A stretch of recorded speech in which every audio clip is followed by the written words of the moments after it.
pembina, pembina dan penanggung jawab kepala desa. Ketuanya adalah sekdes. Ketua setelah membuat rancangan tersebut disodorkan kepada kepala desa. Kemudian setelah rancangan tersebut digodok, kemudian kepala desa melakukan pembahasan dengan siapa? BPD untuk melakukan penyepakatan. Iki lho rencanane pembangunan untuk tahun 2022 yang kita ambil dari RPJM dan juga usulan-usulan dari masyarakat. Kemudian setelah ada kata sepakat, ya wis aku setuju iki anjene sing dibutuhkan di desa Gembleng Mulyo misalkan. Kok Anda yang nggak sepakat ya berarti harus direvisi. Nah, kemudian setelah ada kesepakatan dengan BPD, langkah selanjutnya adalah penetapan RKPDes. Setelah penetapan RKPDes, langkah yang dilakukan desa harus meminta persetujuan dari bupati melalui pengesahan dari camat. Jadi ada lembar pengesahan RKP ke kecamatan, nanti diketahui oleh Pak Camat ya di situ. Kemudian setelah camat mengesahkan, dikembalikanlah ke desa rancangan tersebut, kemudian disusun menjadi rancangan APBDes. Maka urut-urutannya, jadi alurnya adalah seperti itu. Nah, sekarang langkah penyusunan ini. Nah ini susunan tim penyusun RKPDes terdiri dari kepala desa sebagai pembina, kemudian sekretaris sebagai ketua, tadi sudah saya sampaikan, terus ketua lembaga pemberdayaan dan sekretaris sebagai anggota. Nah, di situ kelembagaan itu bisa meliputi anggotanya, jadi bisa perangkat desa, dari lembaga pemberdayaan masyarakat, kader pemberdayaan masyarakat desa, dan unsur masyarakat lainnya. Minimal berapa Bapak Ibu anggotanya? 7. Berapa? 7. Tadi ada yang bilang 5. Kesini kan 5. Minimal ada 7. 7 boleh, 9 boleh, 11 boleh. Yang penting jangan genap. Tidak boleh genap. Kenapa tidak boleh genap? Karena kalau genap nanti ketika mengambil ada permasalahan, nah ini mengambil kesepakatannya sulit ketika voting. Wah berarti di sing papat setuju, sing papat ora, sing papat setuju, sing papat ora. Akhirnya kan tidak menjadi adanya titik temu. Di situ juga jenengan juga wajib melibatkan beberapa unsur yang di situ.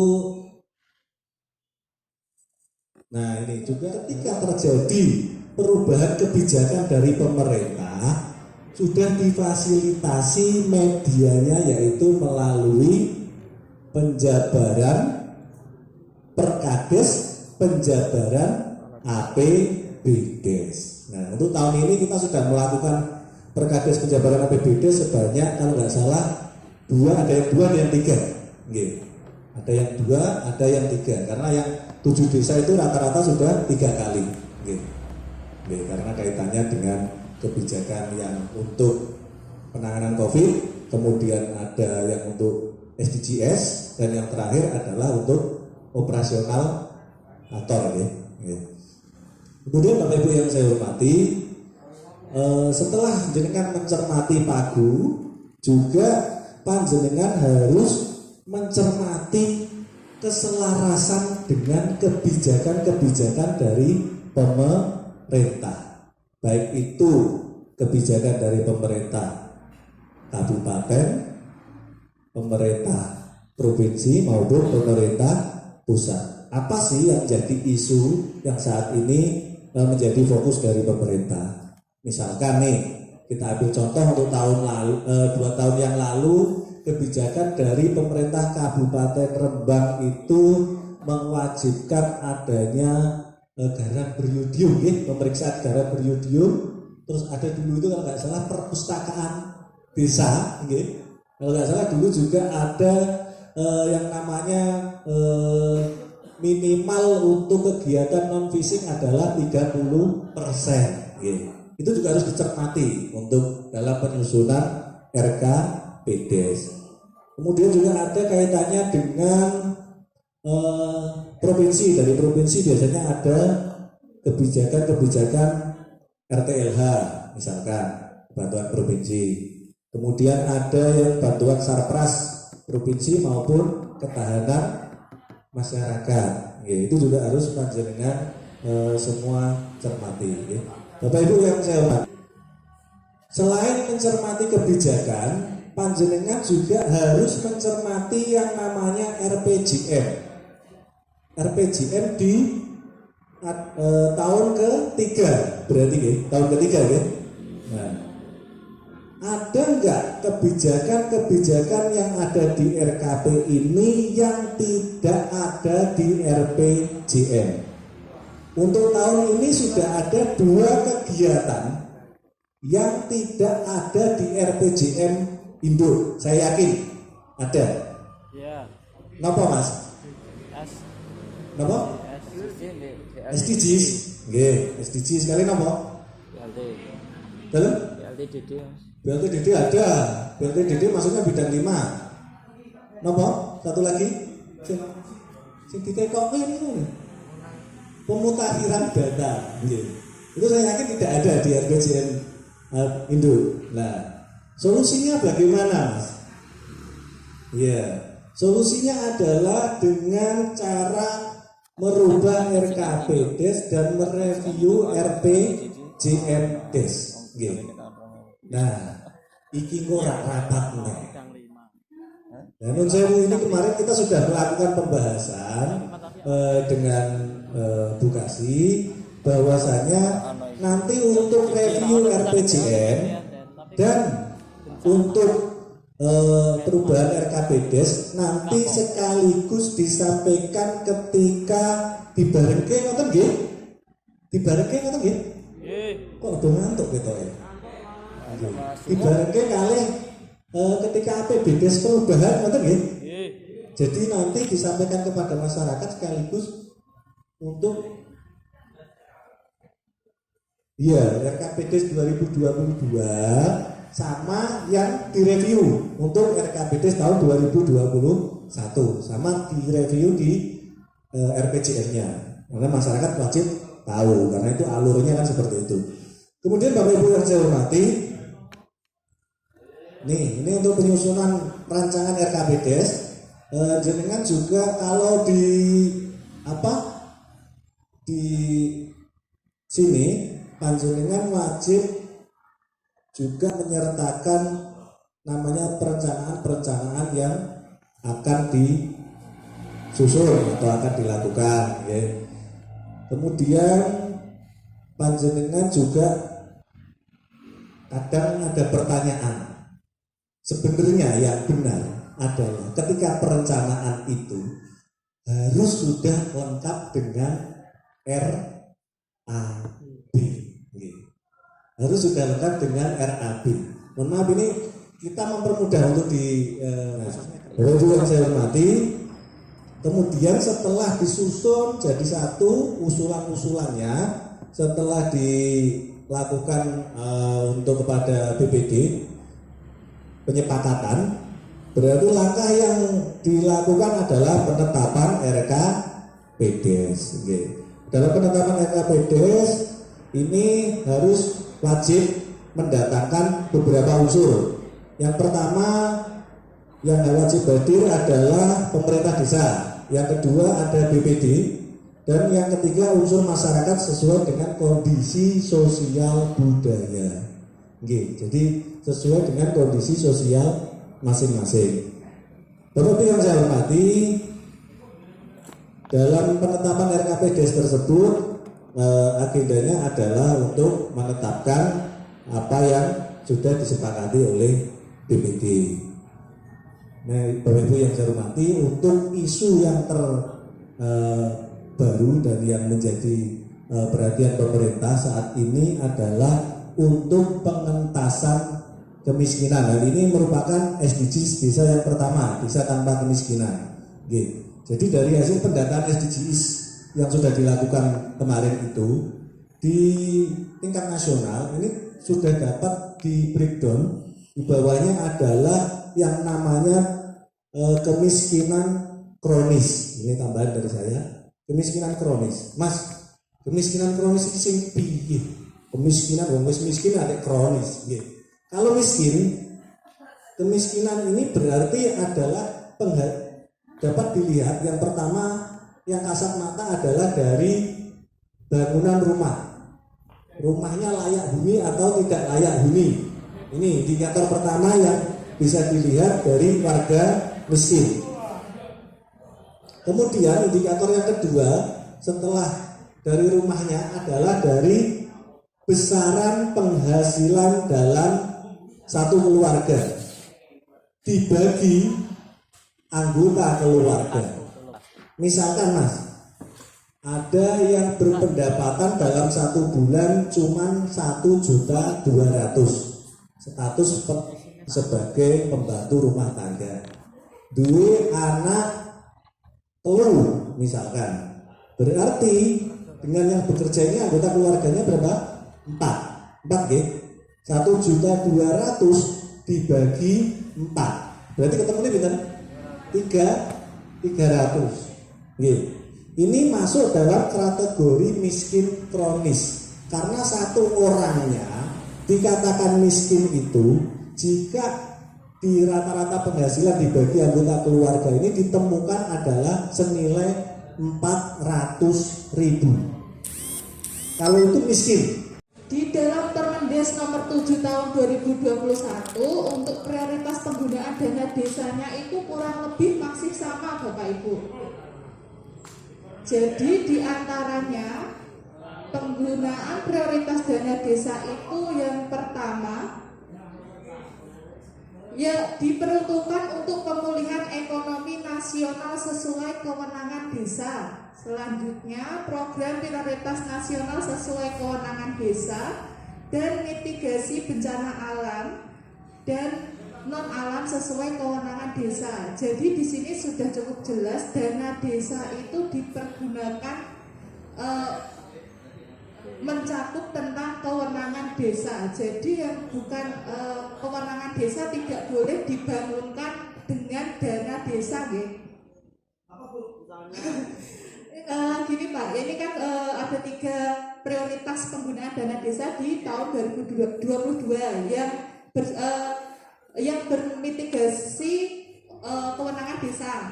Di sini berarti cukup jelas bahwa dana desa itu harus dipergunakan dalam untuk kewenangan desa. Jadi yang bukan kewenangan desa tidak boleh dianggarkan oleh dana desa. Ngoten nggih? Contohnya, nanti akan ada prioritas pembangunan itu seperti pembangunan listrik. Biasanya yang tidak ada listrik itu jalan antar desa, nggih napa mboten? Nggih. Nah, itu mboten saged dibangunkan oleh dana desa karena jalan tersebut bukan kewenangan desa. Contohnya seperti itu. Lanjut nggih? Untuk prioritas selanjutnya yaitu penggunaan dana desa untuk pemulihan ekonomi nasional. Nah, di sini sudah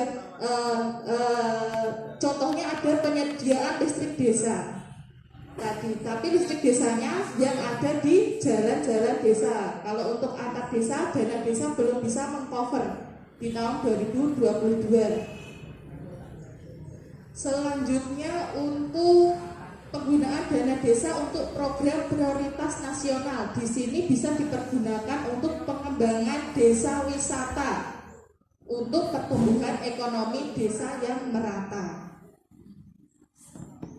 Selanjutnya yaitu penggunaan dana desa untuk mitigasi bencana alam atau non alam. Nah, di sini Bapak Ibu bisa membaca masih ditunjukkan untuk penggunaan bantuan langsung tunai dana desa. Oh my god. Jadi di tahun 2022 masih ada BLT, DD. Tetap miskin, Mbak. Non alam di Covid ini Pak, non alam. Dan alam itu seperti banjir, gempa bumi itu bencana alam. Kalau non alam seperti seperti virus.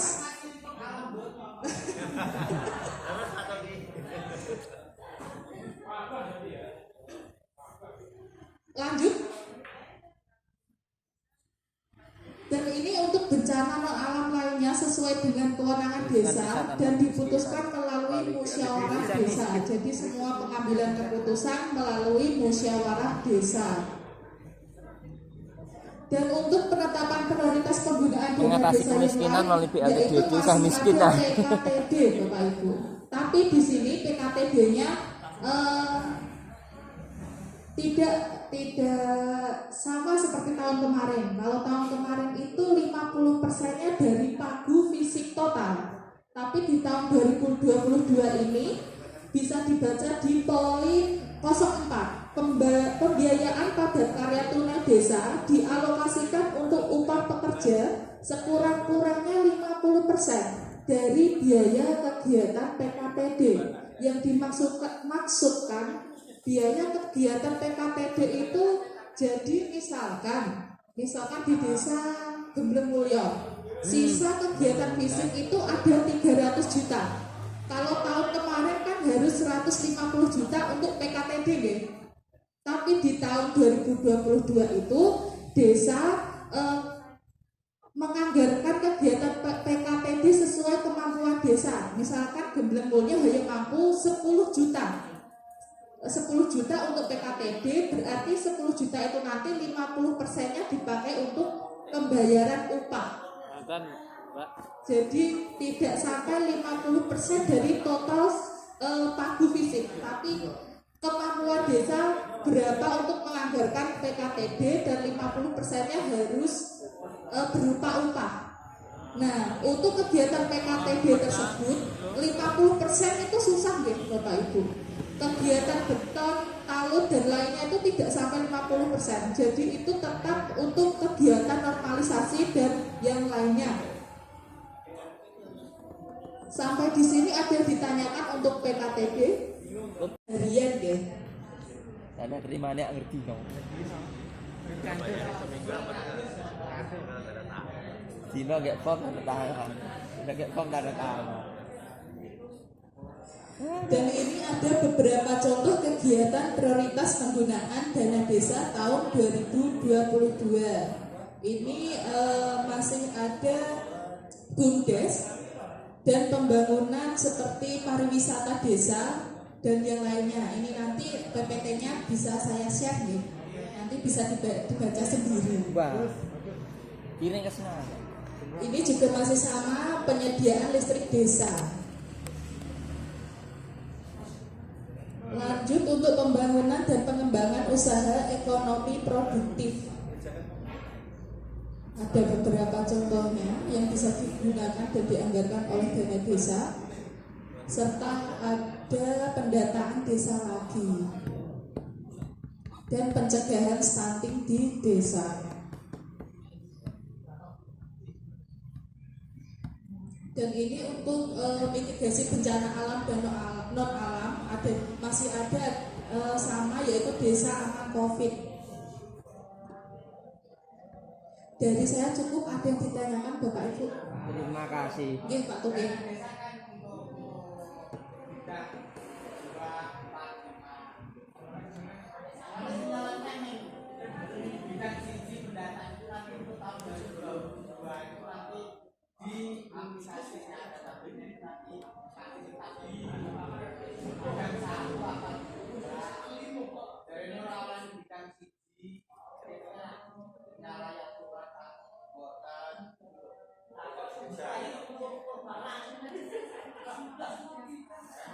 Pak Tuki, itu kalau arah dari Pak Radi, dulu untuk pendataan itu masuk di bidang 1 ya. Untuk dana desa saat ini, kalau dulu kan cuma di bidang 2 sama bidang 4. Sekarang semuanya sudah boleh dibiayai dari dana desa dari bidang 1 sampai bidang 5 ya. Boleh, semuanya boleh Pak, semua bidang. Cuman memang harus memperhatikan ya tadi pencermatan dengan kewenangan dan kebijakan dari pemerintah Pak tidak angker dilebokno nganggur ya, karena kebijakan pemerintah harus tetap diperhatikan baik dari kabupaten maupun provinsi. Lagi kewenangannya di mana? Seperti itu ya? Ya. Ada lagi Bapak Ibu tentang PKTD mungkin cukup jelas nih, cukup biar ditambahkan Mas Fatoni. Dari saya cukup. Terima kasih atas perhatiannya. Wassalamualaikum warahmatullahi wabarakatuh. Salam berkatuh. Mikir tinggi. Cuma baru ini satu Permendes nomor 07. Jadi dimasukkan R ya. Untuk Permendes 07 dimasukkan di istilah cindera